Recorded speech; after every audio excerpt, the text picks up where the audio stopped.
The family man season 1 के episode 1 में स्वागत है आप सभी का। और इस एपिसोड की स्टार्टिंग होती है कोची से, जहां पे दिखाया जाता है कुछ टेररिस्ट जो हैं वो समुद्र के रास्ते एंटर करना चाहते हैं इंडियन बॉर्डर में। पर होता यह है उनको पकड़ लेती है इंडियन नेवी फोर्स और उनको अपने हिरासत में ले लेती है। इसके बाद कहानी शिफ्ट हो जाती है श्रीकांत तिवारी पे। ये योगा कर रहे होते हैं और इनके दोस्त जेके का बार बार फोन आ रहा होता है, पर ये फोन बार बार काट रहे होते हैं। अब होता यह है ये जैसे ही घर में जाते हैं इनकी बीवी कहती है कि आज बच्चों को तुम स्कूल छोड़ने जाओगे क्योंकि मेरा एक इंपॉर्टेंट लेक्चर है। इनकी बीवी का नाम सुरुचि है और वो एक प्रोफेसर है, तो वो ज्यादा बिजी रहती है, इसलिए उसने कहा कि भाई तुम छोड़ देना। अब यहाँ श्रीकांत तिवारी जो है वो कहते हैं ठीक है मैं जा रहा हूँ छोड़ने, और फिर ये लोग अपने बच्चे को लेकर निकल जाते हैं। तब ये लोग रास्ते में जा रहे होते हैं तब एक बाइक वाला श्रीकांत की गाड़ी से भिड़ जाता है और श्रीकांत के मुंह से कुछ अब्यूजिंग वर्ड्स निकल जाते हैं जो इसका बच्चा सुन लेता है। लेकिन फिर वो बाइक वाला उतरता है और श्रीकांत से बदतमीजी करने लग जाता है और श्रीकांत सॉरी मांग के चला जाता है आगे। तभी उसका छोटा बेटा जो है उस बाइक वाले को गाली दे देता है एंड श्रीकांत जल्दी जल्दी भागता है और उसको डांटता है कि ये कोई तरीका हुआ, इतने बड़े स्कूल में पढ़ते हो और तुमको यही सब सिखाता हूं मैं, तुम्हारी वजह से मैं चुप हूं, वरना तुम्हारी मम्मी ने ये सुन लिया ना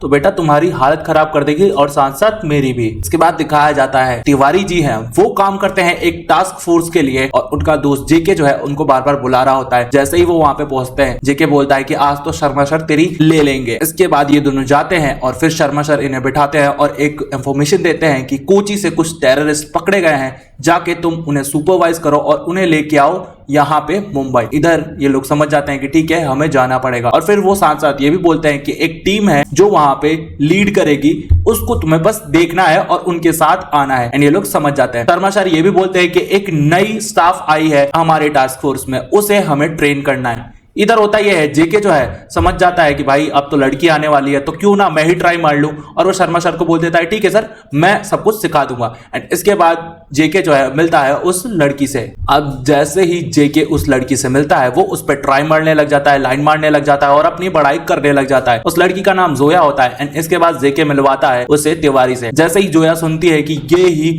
श्रीकांत तिवारी है वो बहुत ज्यादा एक्साइटेड हो जाती है, क्योंकि श्रीकांत तिवारी जो है ये एक गुड पुलिस ऑफिसर है और साथ साथ इसने बहुत सारे केसेस सॉल्व किए हैं, जिसलिए जोया जो है इसकी फैन है। अब होता यह है ये लोग चले जाते हैं उस टेररिस्ट को लाने और फिर दिखाया जाता है वहां पे 3 टेररिस्ट जो हैं आने वाले हैं, लेकिन फ्लाइट जो है वो डिले होती है। वहां पे होता है पाशा जो कि इनकी ही टीम में काम करता है और वो भी एक टास्क फोर्स के लिए। और इधर पाशा से ये लोग चिड़े रहते हैं क्योंकि पाशा का दिमाग हर वक्त गर्म रहता है, वो जो है ज्यादा बात नहीं करता है किसी से भी। इधर श्रीकांत और जेके इस पे गुस्सा हो जाते हैं। तब श्रीकांत कहता है अरे छोड़ दे यार कोई बात नहीं, एंड इन्हें वो बैठने को कहता है कि जाके उधर बैठो, जब फ्लाइट आएगी तो मैं तुम्हें बता दूंगा। श्रीकांत को स्कूल से फोन आता है जहां पे जो मदर है वो बताती है कि तुम्हारी जो बेटी है वो किसी को पिल्स बांट रही है और ये पिल्स नशे वाली है और हम इसे सस्पेंड कर रहे हैं। इधर श्रीकांत बोलता है मैम कल आके बात कर लेते हैं, मैं अभी बहुत ज्यादा इंपॉर्टेंट मीटिंग में हूं। लेकिन उस स्कूल की मदर नहीं मानती है और मजबूरन श्रीकांत को स्कूल पहुंचना पड़ता है। स्कूल पहुंच के जो स्कूल की प्रिंसिपल है यानी मदर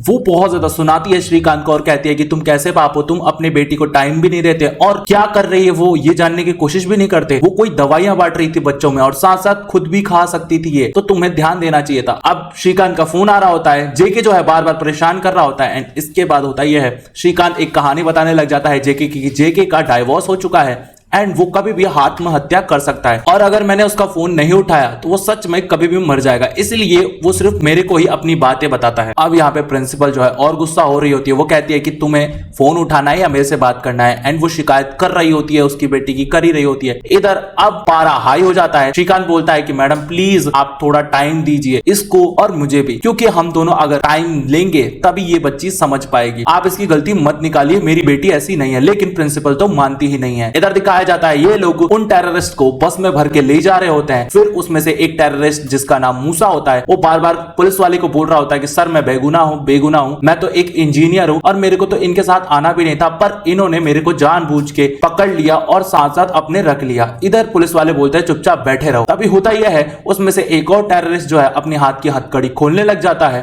एंड धीरे धीरे वो अपनी हथकड़ी खोल के वार कर देता है उसी पुलिस वाले पे। उसके पीछे पीछे जेके भी चल रहा होता है। इधर पता चलता है कि वो वैन जो है वो पलट जाती है एंड पाशा और जेके आके देखते हैं उन लोगों को तो सारे जो टेररिस्ट हैं वो फरार हो गए होते हैं। अब होता है ये बात श्रीकांत को पता चल जाती है। उसको जैसे ये बात पता चलती है वो प्रिंसिपल को इग्नोर मारता है और फटाफट से भाग के जाता है उस एरिया में जिस एरिया में टेररिस्ट भागे हुए हैं। इधर दिखाया जाता है पाशा और उसकी टीम को। अब ये लोग जा रहे होते हैं, ढूंढ रहे होते हैं उन गुंडों को, लेकिन वो लोग मिल नहीं रहे होते हैं। इधर जो नई लड़की जोया आई थी उसको भी गन दिया जाता है कि भाई कोई रहमियत नहीं बरतनी है और जैसे ही वो लोग दिखे उन्हें शूट कर देना। इसके बाद सारे लोग समझ जाते हैं और पागलों की तरह ढूंढने लग जाते हैं उन टेररिस्ट को। होता यह है जोया जैसे ही उन्हें ढूंढती है वो गुंडे गोली चला देते हैं एंड जोया कैसे भी बच के निकलती है। इसके बाद उसमें से 2 लोगों को पुलिस वाले जो है वो मार गिराते हैं एंड एक बंदा घायल हो जाता है बुरी तरह जिसका नाम मूसा होता है और वो जाके एक गोडाउन में छुप जाता है एंड वो इंतजार कर रहा होता है कि अब मेरे साथ क्या होने वाला है, क्योंकि वो बहुत ज्यादा डरा हुआ होता है और उसकी अम्मी को ये भी नहीं पता है कि ये इस हालत में है एंड वो रो भी रहा होता है। तभी वहां पे श्रीकांत आ जाता है और श्रीकांत बोलता है कि क्या हुआ है। इधर जोया बताती है 2 लोगों को तो हमने मार दिया है लेकिन एक उधर छुपा हुआ है। पाशा का दिमाग वैसे ही गर्म हो रहा होता है, वो बोलता है कि हमें बैकअप चाहिए और जैसे ही बैकअप आ जाएगा हम इसे मार गिराएंगे। श्रीकांत बोलता है कि देखो अगर हमने सबको मार दिया ना तो हमारी जो इंफॉर्मेशन है वो नहीं निकल पाएगी और तुम समझने की कोशिश करो। पाशा को गुस्सा आ जाता है, वो कहता है कि उसने मेरे 2 जवान मार दिए। इधर होता ये है श्रीकांत बोलता है देखो ठंडे दिमाग से काम लो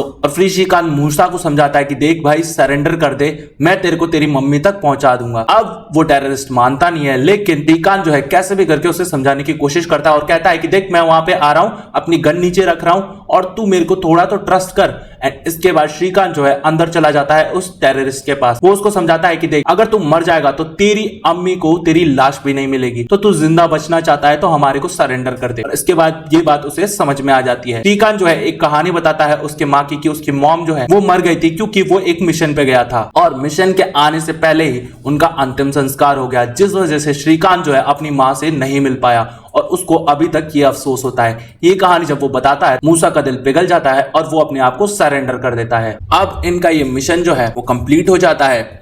इसके बाद जेके बोलता है सर आप कितनी बार अपनी मम्मी को मारेंगे, और ये कहानी अगर आंटी ने सुन ली ना तो आपकी खैरियत नहीं है।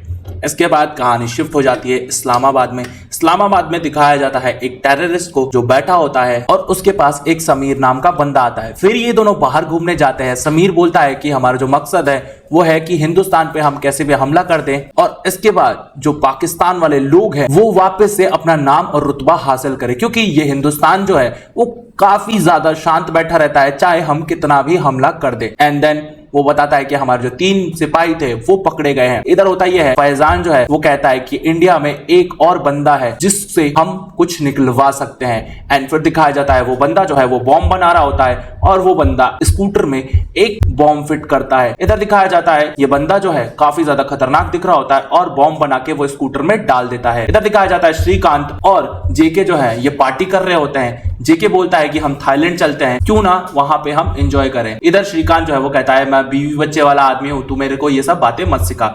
श्रीकांत जो है अपने घर पहुंचता है और उसकी बीवी जो सूची है वो उसको बहुत ज्यादा डांटती है कि भाई तुमने बच्चों को पिकअप भी नहीं किया स्कूल से और आज इसकी प्रिंसिपल ने इसको सस्पेंड कर दिया है और अब तुम्हारी सजा यही है कि तुम जाके उसकी प्रिंसिपल से बात करोगे और उसकी प्रिंसिपल को मनाओगे। इधर श्रीकांत जो है वो कहता है ठीक है मैं यही करूंगा। श्रीकांत की बीवी सुरुचि है एक अरविंद नाम के बंदे से चैट कर रही होती है एंड वो बहुत ज्यादा खुश हो रही होती है। इधर दिखाया जाता है अब वही जो बंदा है जिसके बारे में फैजान ने बताया था वो स्कूटर लेके जाता है और एक पब्लिक प्लेस में खड़ा कर देता है। एंड देन सुबह हो जाती है, सुबह होती है तब एक लड़की होती है रोड को क्रॉस कर रही होती है और तभी उसे बम की आवाज सुनाई देती है। एंड जैसे ही वो बम के पास जाती है ये एपिसोड जो है वो यहीं खत्म हो जाता है। तो क्या लगता है ये बम फट जाएगा और ये बच्ची अपनी जान गंवा देगी? ये तो बताया जाएगा नेक्स्ट एपिसोड में। पर फैमिली मैन के एपिसोड्स देखने के लिए चैनल को कीजिए सब्सक्राइब, वीडियो कीजिए लाइक और साथ साथ कमेंट करके बताइए कि ये एपिसोड आपको कैसा लगा। एपिसोड्स देखने के लिए प्लेलिस्ट आपके सामने आ रही है, उस पर क्लिक कीजिए और एंजॉय कीजिए।